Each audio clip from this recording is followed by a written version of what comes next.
किसी ने बड़े कमाल की बात कही है कि अंत में तो सिर्फ फिल्मों में सब कुछ अच्छा होता है, असल जीवन में अंत में कुछ भी ठीक नहीं होता, अंत में सिर्फ अंतिम संस्कार होता है।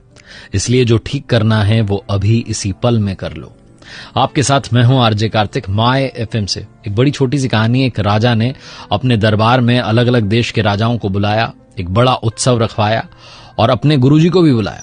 वहां पर राज्य की जो सुप्रसिद्ध नर्तकी थी उसको बुलाया गया नृत्य करने के लिए, और कुछ स्वर्ण मुद्राएं जो थी वो राजा ने अपने गुरुजी को दे दी कि अगर आपको लगे कि नृत्य अच्छा हुआ है तो आप इनको पुरस्कृत कर दीजिएगा। गुरुजी के पास में तो कुछ था नहीं।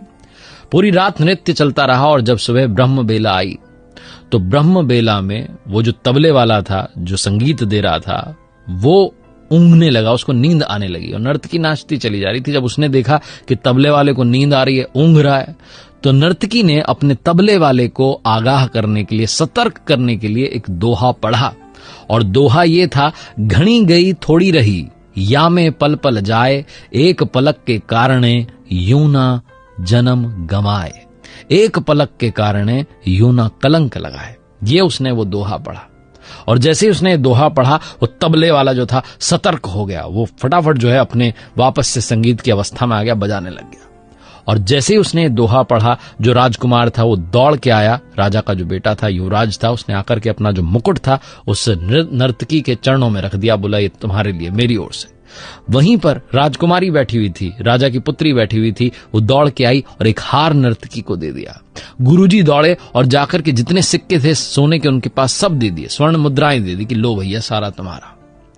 और जब ये देखा राजा ने कि नर्तकी ने एक दोहे से इन सब को लूट लिया है तो उससे रहा नहीं गया। वो अपने सिंहासन से खड़ा और कहने लगा कि क्या चल रहा है, तुमने एक दोहा पढ़कर के सबको लूट लिया, तुम इस किस तरीके की भाषा यहां पर बोल रही हो।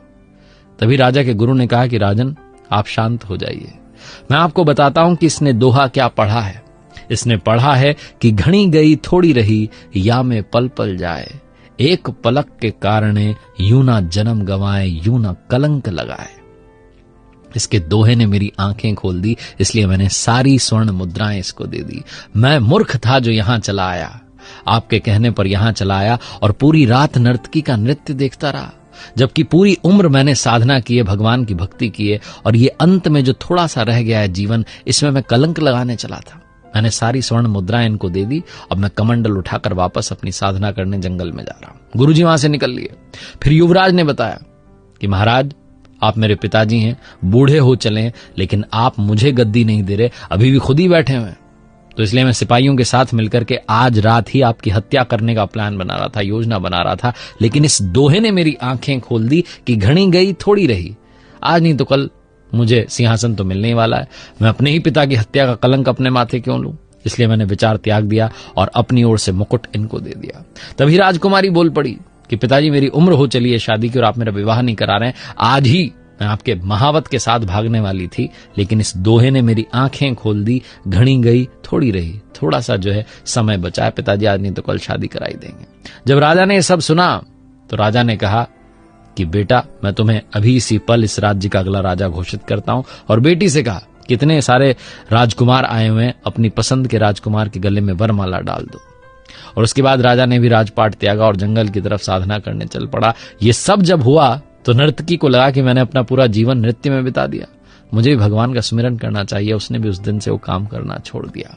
बहुत छोटी सी कहानी जिसका सार ये समझाता है कि घनी गई थोड़ी रही या में पल पल जाए, एक पलक के कारणे यूं ना कलंक लगाए।